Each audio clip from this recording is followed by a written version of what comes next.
Mouse, thank you very, very much.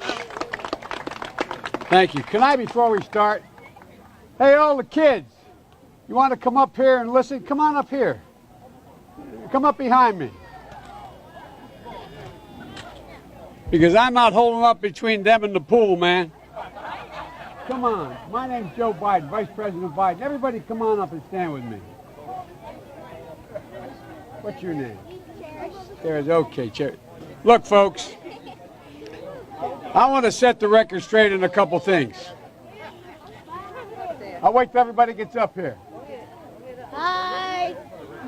You're on television, so be good. Okay? You are, yeah. See those television cameras?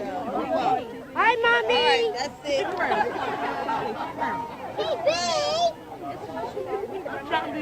All right. Can everybody be quiet for just a minute? You're on TV, so you got to be quiet a little bit. Folks, look, I've received, because of the people of the state of Delaware, I've received an awful lot of wonderful honors all my career. The greatest honor was serving you for so long. But this does mean more to me than anything that's happened. My daughter Ashley's with me. My daughter Ashley got her first job down here at Kingswood out of school. She's a social worker. Bo is associated here. Anyway, the point I want to make is I owe you all. I owe this neighborhood. I learned so much. I was a kid from suburbia. I lived out in Mayfield in a split-level home with my grandpop living with us and in a 3-bedroom home with 4 kids, my grandpop. And folks, when it's a whole 100 years ago, but I was a senior in high school, and Przicki turned out to be a great athlete at the University of Delaware, but I was runner-up the state scoring championship here in football. I wasn't bad either. And but I wanted to get more involved. And I realized I lived in a neighborhood where I'd turn on the television and I'd see and listen to Dr. King and others. But I didn't know any black people. No, I really didn't. You didn't know any white people either. That's the truth. So I wanted to work here. And there's my daughter Ashley. Come on up here, Ash. And so what I did was I came down and I applied to the city of Wilmington for a job. And I was the only white employee here. And I learned so much. I learned that folks that I work with, like Spencer Henry and Lafayette Jackson and a whole range of people, Jamie Rolls, a lot of great people who are my fellow lifeguards. There were 13 of us. I learned that they treated me as an equal. We used to go in what was not as modern as that. We used to go in the key room at lunchtime after a free swim and sit on the floor because it was nice and cool. And remember Boom Boom Cannon and a few other guys that worked here as well. And we'd sit there and we'd talk, and they'd ask me questions because I really was the only white guy they really knew. And they'd ask me questions about everything, things that just startled me. I remember one time, I won't mention which lifeguard, said, "Do I have a jerry can, a 5-gallon can for gasoline?" And I said, "No, I don't." I said, "But what do you need it for?" He said, we're going down to see my grandmama in North Carolina. We can't stop at most gas stations. They won't let us stop at most gas stations. I learned a lot. And I learned that it makes a difference. This was the diving board area, and I was one of the guards, and there was a 3-meter board. And if you fell off sideways, you landed on the darn cement over there. And Corn Pop was a bad dude, and he ran a bunch of bad boys. And I did, and back in those days, to show how things have changed, one of the things you had to use, if you used pomade in your hair, you had to wear a bathing cap. And so he was up on the board, wouldn't listen to me. I said, "Hey, Esther, you, off the board, or I'll come up and drag you off."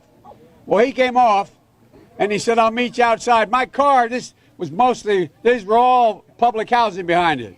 My car, there was a gate out here. I parked my car outside the gate. And he said, I'll be waiting for you. He was waiting for 3 guys in straight razors. Not a joke. There was a guy named Bill Wright, Mouse, the only white guy, and he did all the pools. He was the mechanic. And I said, what am I going to do? He said, come down here in the basement where mechanics, where all the pool filter is. You know the chain, there used to be a chain that went across the deep end.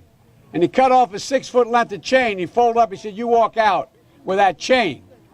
And you walk to the car and say, you may cut me, man, but I'm going to wrap this chain around your head. I said, you kidding me? He said, no, if you don't come back. And he was right. So I walked out with the chain. And I walked up to my car. And they had, in those days, you used to remember the straight razor. You'd bang them on the curb, get them rusty, put them in a rain barrel, get them rusty. And I looked at him, but I was smart then. I said, first of all, I said, when I tell you to get off the board, you get off the board, and I'll kick you out again, but I shouldn't have called you Esther Williams. I apologize for that. I apologize, but I didn't know that apology was going to work. He said, you apologize to me? I said, I apologize for that, not for throwing you out, but I apologize for what I said. He said, okay, close the straight razor, and my heart began to beat again. I came down here because I remember the first bumper sticker I saw that made me aware when I was in law school. Proudly for Holloway. Proudly for your dad. First African-American state senator in the state of Delaware. Everything about. And by the way, you know, I sit on the stand and it get hot. I got hairy legs that turn blonde in the sun. And the kids used to come up and reach in the pool and rub my leg down so it was straight and then watch the hair come back up again. They'd look at it. So I learned about roaches. I learned about kids jumping on my lap. And I've loved kids jumping on my lap. And I tell you what, the men, they're now all men, the guys I work with down here, and they're all guys at the time, they're all good men. Most of them made an awful lot of themselves. And Earl Larkin had a rough time. And some of you knew Earl. I came back as a public defender. I came back to Delaware and I got a fancy job with the oldest law firm in the state. But the city was burning. It was burning down here. And I couldn't do it. So I quit and became a public defender. And the first trial I had, I walked into court as a public defender with another guy named Eddie Sobocinski, a defender. I'd only been admitted to the bar 1 week. And Earl Larkin was in chains around his ankles and on his wrist, and they were chained together, so on a belt. And he said, who's going to try the Larkin case? I just got started. And he was aptly named. His name was Judge Stiftel. And he said, Sobocinski said, well, that's my colleague. He just joined the public defender's office. He said, will you in fact defend him? So she turned to Larkin and said, he'll defend you. I said, whoa, Your Honor. I know nothing about the case. He said, I'll give you till tomorrow, but you draw the jury today. And he looked at Larkin and he said, you mind if he represents you? And I'll never forget what he said. I learned a lot. He said, and I mean it sincerely. He looked at me and he said, one hunky's just as bad as any other. I'll take whoever you send me. And here's what I want to tell you about Earl. Here's what I want to tell you about the neighborhood and the heart. I defended him. He got beat up right on the other side of the field here. He walked along the tracks. He was a sailor in a sailor's uniform, the guy who he beat up and robbed. And so I thought he was innocent. I kept the jury out 5 hours, but they convicted him. And I felt so bad. So I go down to the old prison all the time. They had little wooden tables and two little chairs in a big dome you'd sit under where you'd be interviewed.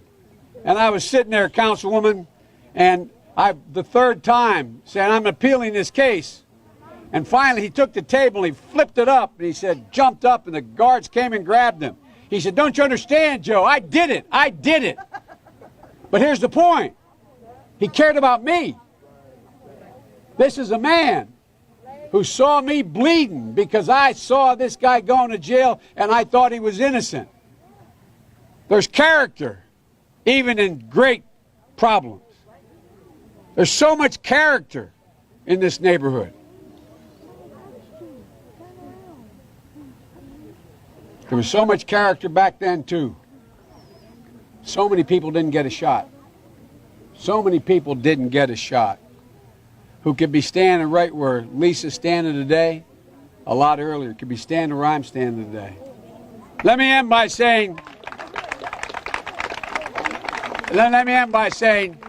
I was a pretty darn good lifeguard. Yeah, man. I taught swimming, too. And I remember going over, we used to play the other pools, and we played basketball at lunchtime, remember?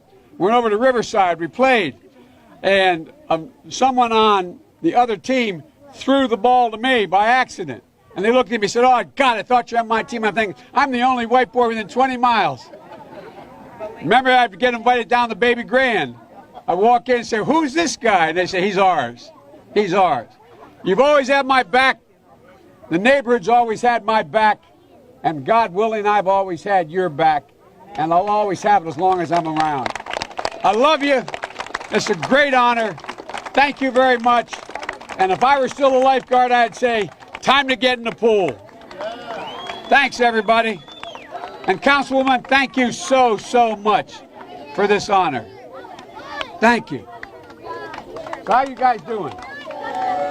Who here is going to be president someday? Raise your hand. All right. I'll tell you one more story on their way out. You know what?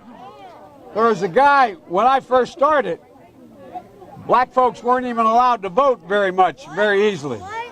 That's how long ago it was. And guess what I got to do?